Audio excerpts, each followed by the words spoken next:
In the Arctic, a group of workers is excavating deep inside a frozen cave. Suddenly, they find something stuck inside the ice, so they cut a big block to get it out and then a helicopter takes it to a lab. The scientists immediately send a fax to the excavation company, explaining there's been a very important archaeological discovery and requesting to stop the drilling. They also ask for a specialist to study whatever is inside the ice block. Sometime later, anthropologist Stanley arrives at the lab. He's a doctor familiar with the Arctic because he's been studying the history and culture of Eskimos. Stanley is introduced to Dr. Diane and the other scientists, who believe they've found some prehistoric animal. In 1898, the Russians found a mammoth with still viable cells, so they have high hopes for their discovery. Then the group uses a laser to very carefully cut the ice block layer by layer to avoid any damage to the creature. To their surprise, the being inside isn't an animal, it's actually a Neanderthal. Stanley analyzes his appearance and concludes he's a hunter who lived around 20 to 40,000 years ago. He wants to take a closer look, but Diane explains that their goal is to cut the caveman into pieces and send them to the best research centers in the world. Afterward, the scientists thaw the caveman and take off his clothes and tools to start taking tissue samples. They also give him a bypass and monitor his brain using electrodes. The tests indicate that the Neanderthal cells and organs are in perfect condition, and Diane theorizes that ancient humans had cryoprotectants, which are special cells that prevent crystallization. While the tests continue, the scientists are shocked to suddenly notice some light brain activity coming from the Neanderthal. They decide to try to revive the man, so they intubate him and shock him with a defibrillator until they can detect a strong heartbeat. Once the caveman is stable, they remove the intubation and the Neanderthal begins to wake up. He is very confused by his surroundings, the noises, and the masked faces, so he immediately starts panicking. Stanley takes his mask and the caveman calms down when he sees a human face, allowing the others to put him to sleep with an injection. Afterward, the group discusses the future of the caveman, already hoping for a Nobel.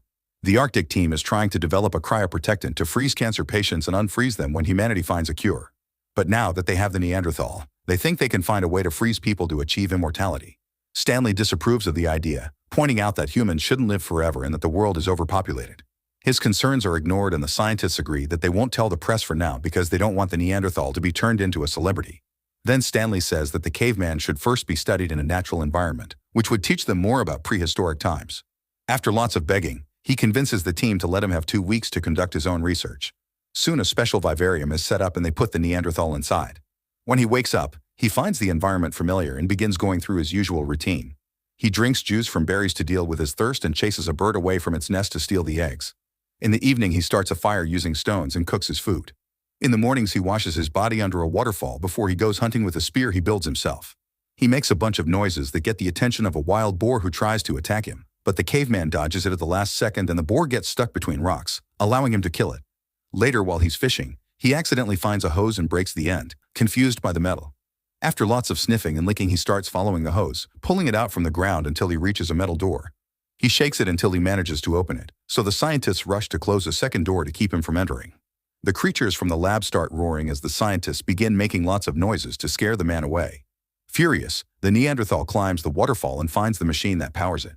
He starts screaming as he tries to break the machine and hits the wall, so a scientist enters the vivarium and shoots him with a tranquilizer dart. Then they put him on a stretcher to take him to an operation room, where they will take a bunch of samples as they originally planned. Stanley freaks out and reminds them that his 2 weeks aren't over yet, but Diane tells him to accept things as they are.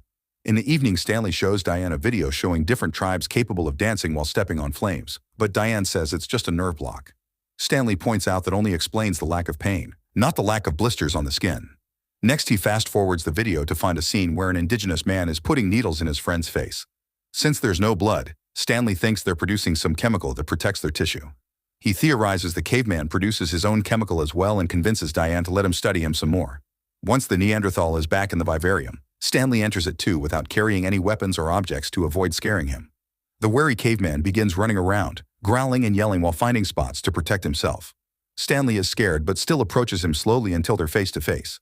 After some hesitation, the caveman jumps on Stanley and gets ready to hit him with a rock, but he gets distracted by a scientist yelling from above.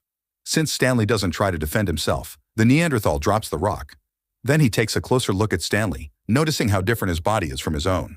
The man puts his fingers in Stanley's mouth, pulls at his clothes, and squeezes his groin to confirm he's not missing certain parts. Stanley screams in pain and the Neanderthal backs off before introducing himself as Aru, which Stanley changes into Charlie. In return, Stanley teaches him to say his name and even makes Charlie laugh. Noticing the scars on his chest, Stanley asks about them and Charlie calls them Beta while pointing up. The shape of the scars and the gesturing makes Stanley think it means bird. Charlie steals Stanley's cross necklace, and after biting it, he begins repeating some words and gesturing with his hands, but Stanley can't understand what he's trying to say. The next day, linguist Mabel arrives and Stanley shows her the recording of his conversation with the caveman, but she'll need more to fully understand him. Then Stanley starts spending time with Charlie and learning many words in his language for simple things like rock, frog, and bone. Charlie also shares his food with him. In return, Stanley teaches him easy words in English. Mabel watches everything on the cameras and is impressed by Charlie's extensive vocabulary. One night while they sit by the fire, Stanley starts singing a song. Charlie likes it and encourages him to keep going.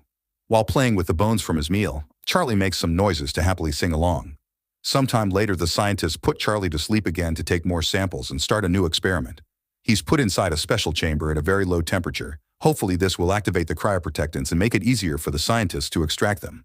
Stanley keeps on protesting, saying they're killing Charlie and that he doesn't deserve to be treated like a lab rat. Charlie's heartbeat starts slowing down and the scientists have no choice but to get him out. Afterward in the vivarium, Charlie keeps yelling in anger at Stanley because he isn't happy about all the experimenting and new scars. Suddenly he jumps and pretends to attack Stanley, hitting the ground with his spear before poking his own chest. He's asking Stanley to help him self-delete, but Stanley refuses to do it, and after some struggle he leaves the vivarium.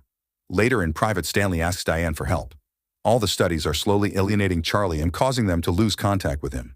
Stanley wants Diane to go to the vivarium with him because perhaps the presence of a woman will help him calm down. When they enter the vivarium, Charlie's hands are wounded and he's using rock powder to draw the bird from his scars on the ground. Diane is very nervous and gets scared when Charlie immediately runs to her for a better look. After some sniffing, he shares his food with Diane, and she eats it not to offend him even though it's made of bugs. Then Charlie keeps on touching, being friendly at first but soon trying to look at her groin too. Stanley immediately stops him and the men yell at each other, so Stanley has to use the Neanderthal word for mind to make Charlie back off. Then Charlie brings some objects from his cave to exchange them for Diane, so Stanley has to turn him down. Looking at Diane puts Charlie in a sad mood and he repeats the same words over and over. When Mabel analyzes this, she thinks she's found Charlie's word for woman, but there's something else she can't quite understand. Stanley and Diane make Charlie explain the words and he does some drawings on the ground, revealing he used to have a wife and kids. He starts running around repeating those words and Diane realizes he's asking where his family is. The moment is interrupted when a helicopter appears above the facility.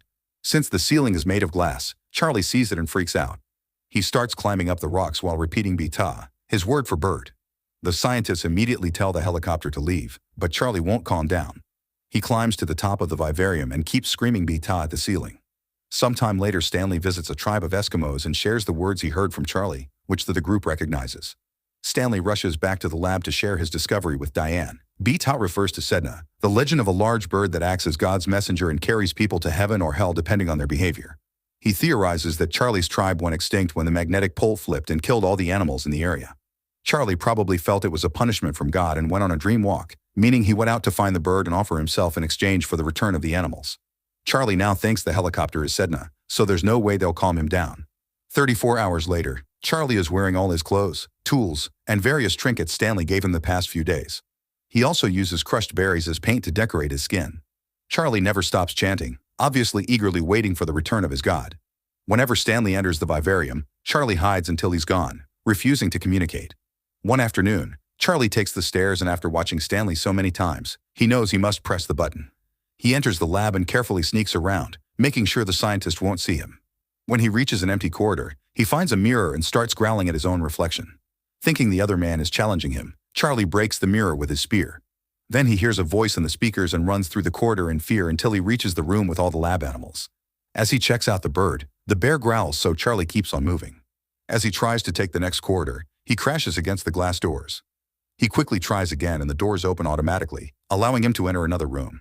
At that moment he gets scared when he hears a vehicle moving, so he hides behind a copy machine. However, Charlie accidentally activates it and gets afraid again, so he runs. After getting startled by the elevator, he enters a lab and breaks a jar with acid, which slightly burns his hand.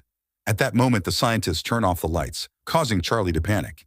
He starts climbing on the furniture, only to keep slipping and breaking equipment. A scientist hears the noise and comes inside as he turns the lights back on. Charlie is startled again and immediately attacks, killing the man with his spear. Then Charlie begins running once more, going crazy when he suddenly hears a barn. He crosses a random door and finds a tunnel that gets colder the further he goes. When he finds the fire exit, he quickly goes through it and finally makes it outside. He sees the helicopter and chases after it, so the pilot hits him with the skis to knock him out. The scientists finally show up and rescue Charlie, bringing him back inside. Moments later, they look at the x-rays, which confirm Charlie has no broken bones or head injuries. The scientists are furious with Stanley, blaming his research for the death of their colleague.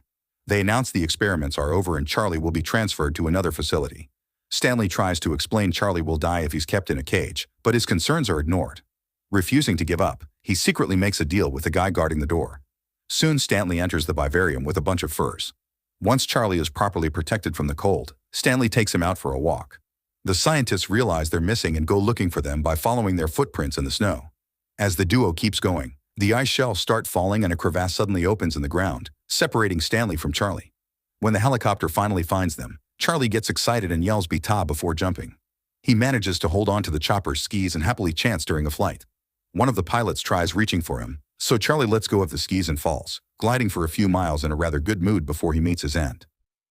Make sure to subscribe and turn on notifications so you can watch more videos like this. Thanks for watching.